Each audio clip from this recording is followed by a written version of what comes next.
La communauté juive mondiale dans son ensemble représente un nombre stable, 13 millions de personnes, ce qui représente 2 millions de personnes de plus qu'en 1945. Se rappeler qu'il a fallu 11 ans pour qu'on passe de 11 à 12 et 40 ans pour qu'on passe de 12 à 13. Donc la probabilité que la communauté juive représente une part décroissante de l'espèce humaine est une évidence, accélérée par ce phénomène que vous avez déjà très largement évoqué tout à l'heure, celui de l'assimilation par les mariages mixtes. On pense aujourd'hui qu'à l'échelle de la diaspora, les enfants juifs ne sont que les enfants de la moitié des juifs. Et les autres ne restent pas dans la communauté. Il y a donc un processus d'assimilation et de disparition hors de l'État d'Israël considérable. Deuxièmement, en Israël proprement dit, se pose la question évidemment de la population juive par rapport aux populations environnantes, qui sont elles-mêmes de plus en plus nombreuses dans la région et qui, à échelle de 50 ans, seront non seulement plus nombreuses dans l'ensemble palestinien que dans l'ensemble israélien, et à l'échelle de 60 ou 70 ans, plus nombreuses sur le territoire israélien en population non juive qu'en population juive. Donc nous avons clairement à affronter le fait que la population juive est de plus en plus minoritaire, faible et en voie de disparaître. Nous sommes aujourd'hui dans une période où il y a 5 ou 6 millions de musulmans en France. C'est une chance pour la France et il faut le considérer aussi comme une chance pour le judaïsme français et non pas comme une menace. Nous aurons un jour 3 millions de juifs en Europe, 50 millions de musulmans en Europe. Que faire face à cela? Sinon tout faire pour faire que cette relation soit une relation positive et non une relation antagoniste. L'identité juive, c'est d'abord une identité qui se construit dans son rapport à autrui, c'est-à-dire dans son rapport à ce qu'il peut apporter aux autres. Et je pense que nous avons, nous juifs de France, une responsabilité très particulière, qui est la responsabilité à l'égard des autres minorités en France. Nous sommes arrivés ici, les uns et les autres, dans des conditions plus ou moins faciles, certains très difficiles, certaines faciles.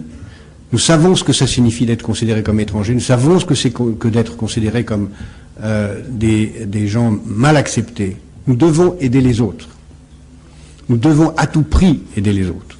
Et d'abord, je crois qu'il est de notre responsabilité d'aider à concevoir, dans la conception française, un rapport à l'islam qui soit différent. À la fois parce que ça va nous aider en France, et parce que ça nous donnera un rôle pour aider à concevoir le rapport entre Israéliens et Palestiniens. Il nous importe, il est fondamental pour la survie d'Israël que les Palestiniens et les Israéliens s'entendent bien. Il est fondamental pour que cette paix ait lieu là-bas, qu'elle ait lieu ici. Et je pense qu'il était une des très grandes responsabilités de la communauté juive et des Juifs de France de faire en sorte de jouer un rôle dans l'intégration des communautés musulmanes. Il n'y aura pas naturellement d'intégration des communautés musulmanes si les musulmans ne font pas ce qu'il faut. Mais aujourd'hui, ils sont dans une situation très différente de la communauté juive. La communauté juive a bénéficié à la fin du XIXe siècle, et même dès le début du XIXe siècle, du fait qu'elle avait une bourgeoisie qui a pu prendre immédiatement en main cette intégration en créant des écoles, des associations, des organisations de travail qui ont pu organiser une sorte d'autogestion de l'intégration sociale. Il n'y a pas de bourgeoisie musulmane. Il est donc très important d'aider à la créer, de faire en sorte qu'elle se crée, et de créer les conditions que le dialogue judéo-musulman aide à son renforcement. Cela ne veut pas dire qu'il faille se substituer à la puissance publique. Ça veut dire qu'il importe à la communauté juive de jouer un rôle. En Angleterre, par exemple, la bourgeoisie juive finance des imams pour éviter que des imams trop radicaux viennent d'ailleurs. En Europe, dans l'Europe continentale, d'autres pays sont dans la même direction. Je pense que la communauté juive, sous réserve de ce que les autres en voudront aussi, devrait en faire autant. Il y a dans un texte bien connu de Maïmonide une réflexion sur les degrés de la tzedaka, que je citais l'autre jour dans une autre réunion où Pierre m'avait gentiment convié. Il est dit que la tzedaka, Maïmonide divise la tzedaka en 8 degrés. Le degré le plus bas, ça consiste à faire la charité de façon visible et ostentatoire.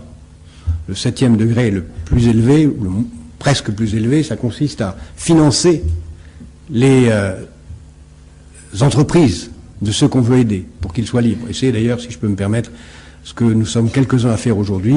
Pour ma part, je consacre une part importante de mes efforts à aider au financement des petites entreprises créées par les gamins musulmans des banlieues. Et je pense que c'est une activité fondamentale pour créer les conditions du bien vivre en France pour les Juifs. Et enfin, le huitième degré, ça consiste à associer le pauvre à ses propres affaires, mais ceci est une autre histoire.